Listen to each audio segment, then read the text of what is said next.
Salut Marco. Salut Pascal, Bah écoute, quelle chance de t'avoir.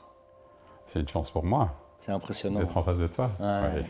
Alors, je vais ouvrir mon album photo personnel. Je suis un explorateur du monde. J'aime bien découvrir les choses, les pays, les endroits, la nature. J'adore la nature, mais aussi les gens, les personnes. Je pense que depuis que je suis tout petit, j'essaye de comprendre comment fonctionnent les gens. J'ai longtemps observé. Et puis, tout ce que j'ai appris, j'ai essayé de le mettre en pratique pour justement découvrir comment aider.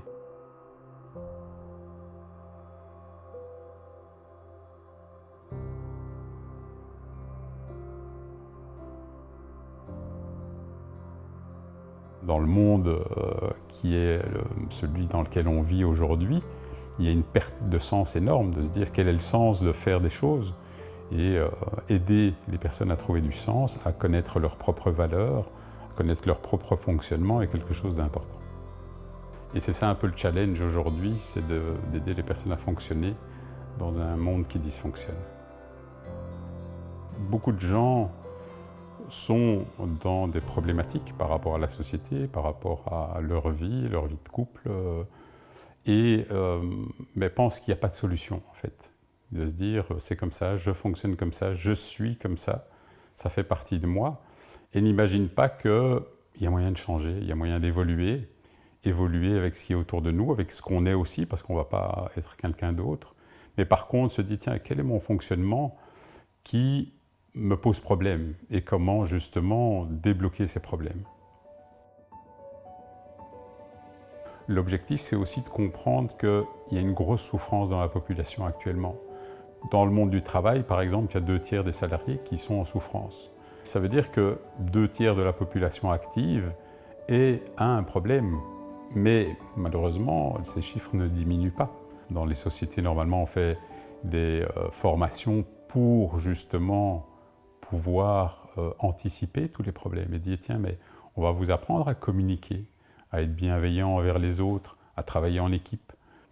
Et donc idéalement, c'est que le monde dans l'entreprise soit plus cohérent, parce que quelque part, il y a cette rentabilité aussi qui est toujours présente, de dire on doit toujours faire plus avec moins, et c'est l'être humain qui en paye le prix. Alors que si on pouvait dire tiens, mais comment faire relier nos travailleurs avec le plaisir de travailler, le plaisir d'être ensemble, on passe 8 heures par jour ensemble, ça peut être aussi un bel objectif pour justement se dire mais créons un environnement qui favorise ça. Mes valeurs, c'est pas de dire on va presser le citron encore plus, c'est au contraire de dire on va mettre de l'engrais dans le citron pour qu'il soit beau, qu'il soit heureux sur sa petite plante, et puis qu'il puisse justement avoir du plaisir à être un beau citron. Certaines personnes se disent, mais c'est quoi être heureux aussi? Pourquoi? Parce qu'ils sont déconnectés. Ils sont déconnectés de leurs émotions, de leur corps, de leurs sensations. Et une des premières choses à faire, c'est de s'observer. Quelle émotion j'ai? Et en fonction de cette émotion, se dire, mais quel est le besoin qui est derrière cette émotion? Pour justement pouvoir comprendre ce qui se passe en nous.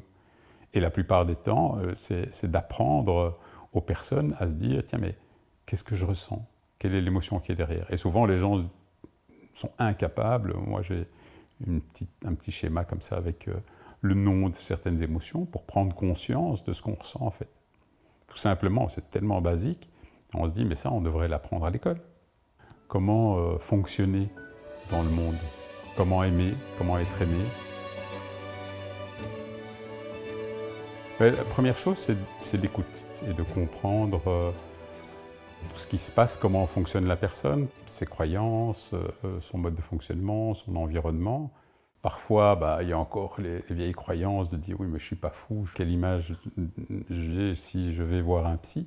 Ce n'est pas de la magie, c'est vraiment quelque chose de concret, de travailler avec le cerveau humain, avec le corps aussi, parce que c'est le corps aussi qui a pas mal de symptômes souvent, et ces symptômes peuvent engendrer un mal-être.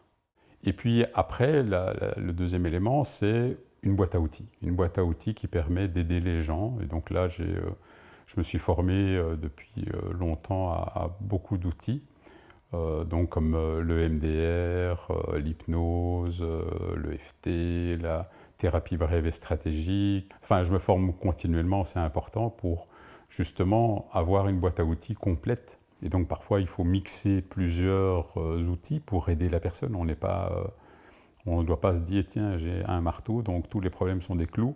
Et voilà, il y a des problèmes qui sont autre chose que des clous. Et donc il faut autre chose qu'un marteau pour les régler. Et donc, se remettre en question toujours, de dire, tiens, je dois apprendre de nouvelles choses pour avoir une vision plus large aussi de la pratique, est intéressante. Et généralement, moi, je fais une formation par an pour apprendre de nouvelles choses, en fait. C'est ça aussi qui est génial aujourd'hui, c'est que la psychothérapie a très fort évolué par rapport à il y a 20 ans. Mais on a découvert pas mal de choses dans le fonctionnement du cerveau. Et toutes ces choses, il faut les comprendre, les connaître pour les utiliser et pour aider la personne. On a les mécaniciens de l'esprit, du corps aussi. Et on est là pour régler, faire des petits réglages. Et souvent, il vaut mieux aller voir son garagiste quand il y a un petit dysfonctionnement plutôt que d'attendre la panne où on est à l'arrêt. Parce qu'à ce moment-là, on va prendre beaucoup plus de temps pour la réparation. Ça, c'est exactement le discours des avocats. Venez me voir Avant que ça ne tourne mal. Me vient une question. Dis-moi, Pascal. Qu'est-ce qui fait qu'on se déconnecte? D'abord, première chose, parfois on n'est jamais connecté. D'abord, tu peux ne pas te rendre compte que tu as ces émotions, qu'il y a des choses comme ça. Et deuxièmement, il y a des événements qui nous déconnectent. Donc généralement, quand on a un traumatisme notamment, une manière de ne pas souffrir, c'est de prendre de la distance par rapport aux événements, à des situations. Et donc c'est un moyen de se protéger. Malheureusement, ce moyen de se protéger a quand même quelque chose de négatif, c'est qu'on ne ressent plus grand-chose, c'est qu'on ne vit plus, c'est qu'on est un petit peu à distance, et souvent on évite nombre de situations. Et en évitant nombre de situations, on ne règle rien. C'est comme quand on met un pansement sur une blessure infectée, ça ne va rien régler. On ne va pas voir la blessure, mais la blessure ne va pas guérir. Au niveau neurologique, il y a pas mal de choses qui se passent aussi dans notre cerveau quand on a des traumatismes ou parfois des événements qui sont moins dramatiques aussi. Quelqu'un qui vous dénigre, qui va harceler, ça arrive malheureusement souvent aussi, avec des petites choses, des petites remarques, c'est comme les petits insectes qui viennent manger le tronc d'un arbre, à un moment donné, l'arbre va mourir. Parce que ce sont des petites choses, mais répétées, et qui viennent saper justement l'essence de cet arbre. La bonne nouvelle, c'est qu'on peut guérir de tout ça. En fait. On peut prendre conscience, et que c'est pas quelque chose qui est forcément compliqué. Ça dépend un petit peu de ce qu'on a vécu, parce que le traumatisme, ça peut être un traumatisme unique avec un événement spécifique, ou alors ça peut être un peu comme un oignon, avec différentes couches. Et à ce moment-là, c'est plus long, puisqu'il faut travailler sur les différentes couches de l'oignon. Parfois, il y a des petits mécanismes à mettre en place qui, très vite, donnent des résultats étonnants. Si j'arrête de faire ce qui ne fonctionne pas, j'ai moins de problèmes ou plus de problèmes. C'est étrange, hein? Mais parfois, on essaye de faire plus de quelque chose parce que ça ne fonctionne pas. Donc, on se dit, je vais le faire plus fort. Mais ça ne marche toujours pas. Donc, à un moment donné, c'est se dire, OK, mais ce que je fais, je vais arrêter de le faire parce que ça ne fonctionne pas. Et donc, parfois, c'est aussi simple que ça. Qu'est-ce que ça demande aux personnes qui viennent te voir comme effort et comme ressources pour faire le premier pas? Et ça demande du courage, c'est de dire, d'abord de prendre conscience qu'on a un problème et aussi de s'autoriser à demander de l'aide. Parce que généralement, on ne veut pas demander de l'aide. Le fait de dire « Ok, je vais voir un thérapeute », ça peut être compliqué pour une personne parce qu'elle peut se dire « Ah oui, mais ça veut dire que je suis faible ou qu'il y a une image de soi qui peut être négative par rapport à se dire « tiens, j'ai besoin d'un thérapeute », alors que c'est exactement le contraire. Il faut avoir beaucoup de courage justement pour se dire « ok, je vais régler mes problèmes, je vais y aller, je ne vais plus être là d'attendre que les choses se passent ou de subir une vie qui n'est pas adéquate ». Mais en fait, parfois, c'est une réaction que j'ai régulièrement, c'est de dire « tiens, mais si j'avais su que ça pouvait m'aider comme ça, j'aurais fait bien avant ce chemin. » Moi, je travaille pas mal avec les couples aussi. Et souvent, les couples ils viennent me voir quand ils sont en pleine crise. Pourquoi ne pas faire des stages, des activités avant pour dire mais comment peut-on mieux fonctionner? Comment peut-on mieux se comprendre? Est-ce que cette vie de couple est équilibrée? Qu'est-ce qu'on pourrait faire pour être heureux et développer ça? C'est un peu comme si, tu vois, si tu me dis, je te donne les clés de la voiture, tu démarres, et après, tu feras ton permis de conduire. Tu vas te cartonner, ça c'est clair. Donc le but, c'est plutôt de se dire, ok, je vais d'abord apprendre à conduire, et après, je vais conduire. Tu vois. Et le couple, c'est un peu la même chose. C'est dommage qu'on les jette comme ça dans quelque chose, et puis après, oui, on va souffrir. Peut-être qu'on voit dans les séparations, il y a énormément de séparations. Puis après, dans le deuxième couple, si on n'a toujours pas compris, on va refaire les mêmes erreurs, et on n'apprend pas. Alors qu'on pourrait tout apprendre, soit avant, soit dans le premier couple, et se dire, tiens, mais qu'est-ce qu'on doit comprendre de nos interactions et comment mieux fonctionner ensemble? Il y a une étude qui avait été faite il y a 15 ans avec les jeunes pour se dire que 90%, 90% pour nos amis français, des jeunes sont dans la violence dans leur couple. Donc si on s'imagine qu'avant 18 ans, ils sont déjà dans la violence, qu'est-ce que ça va être quand ils vont avoir 30 ans? Donc c'est important aussi de pouvoir comprendre ça. Malheureusement, on ne leur apprend pas. Pourquoi on ne leur apprend pas? Alors ça, peut-être que tout est à refondre, créer un monde nouveau avec une nouvelle vision de ce qu'on doit apporter aux jeunes pour qu'ils fonctionnent bien dans notre société. Mais ça, c'est nous, on est un peu les réparateurs après.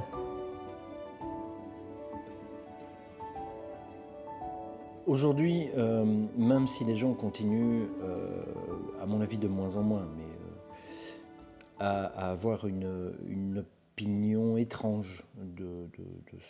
Tu as l'impression que les gens ont une vision étrange de la thérapie? Il y a quand même beaucoup de gens, de plus en plus, qui s'ouvrent à tout ça. Maintenant, si je dis un truc où tu as envie de me contredire, n'hésite pas. Hein. Non, mais ça me fait penser surtout, n'hésite pas. à l'aspect sexothérapie. Tu vois, te dire, parce que tu dis, tiens, les gens ne savent pas. Effectivement, hein, la majorité des hommes ne savent pas ce que c'est une érection, comment ça fonctionne dans leur corps.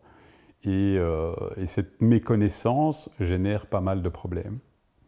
Donc, tu vois, au niveau sexo, il y a des choses que les hommes font par méconnaissance, en fait. Et la majorité font ça. Pourtant, là, il y a moyen d'être bien éduqué assez facilement sur Internet aujourd'hui. Oui, justement, non.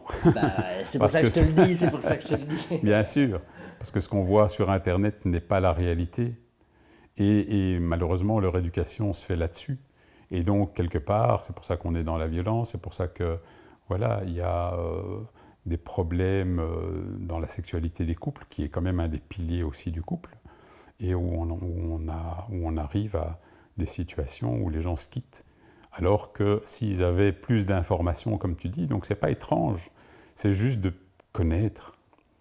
Et de nouveau, si on pouvait éduquer les personnes, maintenant ça se fait...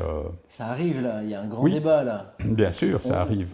Si j'ai bien compris, on va expliquer l'intérêt de la pornographie à nos enfants de 10 ans, c'est ça? Tout à fait, tout à fait. Mais non, mais non, justement, c'est de les éduquer au consentement. Tu sais qu'il y a le pourcentage, maintenant les chiffres varient un petit peu, mais entre 10 et 20% des enfants subissent des attouchements sexuels dans le milieu familial. Si on ne les protège pas, si on ne leur informe pas, moi j'ai des femmes qui viennent me voir à 30, 40 ans, 50 ans, en disant « voilà ce que j'ai vécu ». Et ce que j'ai vécu a impacté toute ma vie relationnelle avec mes amoureux, avec mon mari, et a détruit beaucoup de choses. Si on avait pu les informer pour leur dire ce que tu vis à cet âge-là n'est pas normal, à ce moment-là, on aurait pu avoir une vie pour cette femme-là, une vie qui aurait été totalement différente, avec un impact sur l'ensemble, la vie professionnelle, la vie relationnelle aux autres. Et malheureusement, ces abus font partie de notre société malade. Et donc, c'est pour ça que c'est important aussi de faire cette psychoéducation pour expliquer ce qui n'est pas juste. Moi, j'ai des personnes qui viennent me voir, qui m'expliquent ce qu'ils vivent dans leur couple, et je leur dis c'est juste inacceptable. J'ai travaillé longtemps pour une association qui s'occupait de prévention dans les violences conjugales, mais les chiffres sont effarants. Et donc, c'est vraiment, moi, c'est très, très révoltant. Ça me révolte de voir que certaines personnes, et notamment pas mal d'hommes, hein, malheureusement, mais des femmes aussi, sont très violentes dans leur couple. Violentes verbalement, physiquement.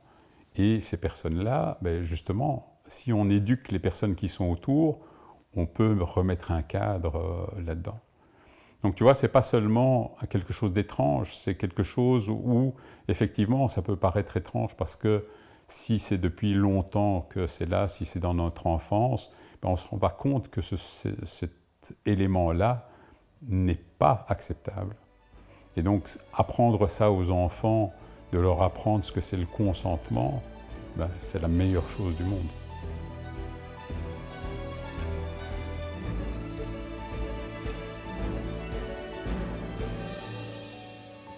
Pour ma gouverne, Ouais. comment on fait pour, je ne sais pas combien de rendez-vous tu acceptes par jour, mais comment on fait pour passer d'un client à un autre, à un autre, à un autre, à un autre, pour vider son cerveau, pour se dire ok, là je vais entendre une nouvelle histoire, enfin tu m'as compris quoi. C'est surtout de se connecter à l'autre. Ce qui s'est passé avant, c'est passé. Maintenant, tu es vraiment présent et à l'écoute de l'énergie, de ce que te dit la personne. C'est un moyen de passer d'une histoire à l'autre, même si parfois des histoires sont vraiment dramatiques et difficiles. Mais ça fait partie aussi de notre métier. Est-ce que pour être connecté à l'autre, il faut pouvoir être connecté à soi? Oui, certainement, bien sûr. Bien sûr. Et il faut avoir réglé aussi pas mal de choses avec soi-même d'abord, parce que pourquoi est-ce que ça m'impacte parce que ça arrive évidemment encore, hein, d'avoir des histoires qui résonnent quelque part et qui vont réveiller des mémoires, parce que c'est pas parce que quelqu'un est thérapeute qu'il ne fonctionne pas comme les autres. Mais tous les thérapeutes sont des êtres humains, enfin j'espère, sinon il y aurait une découverte. Pour l'instant. Avec cette intelligence artificielle, mais je ne pense pas qu'elle pourrait capter tout ce qu'un thérapeute peut capter.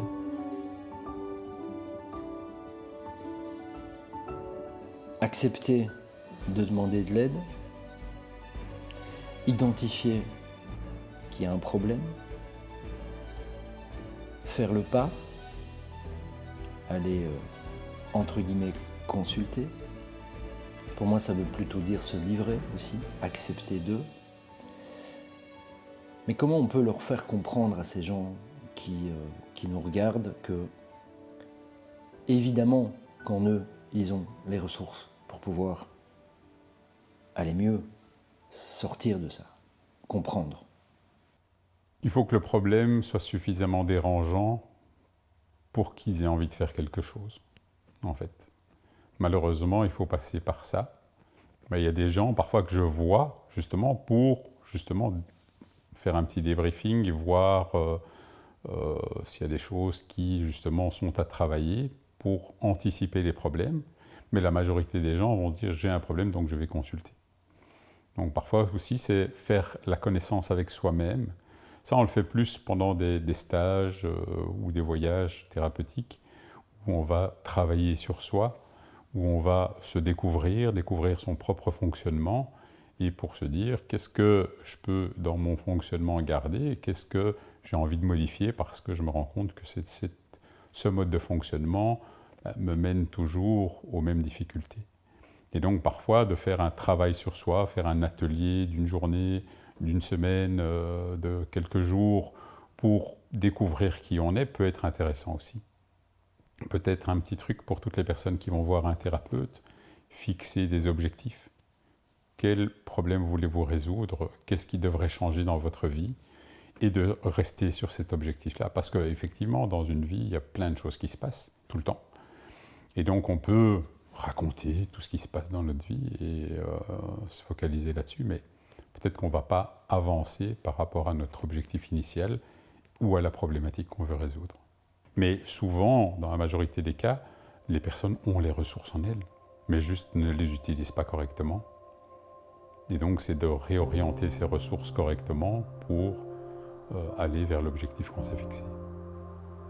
Merci Marco. Avec plaisir. Bon ben, on prend rendez-vous. Allez.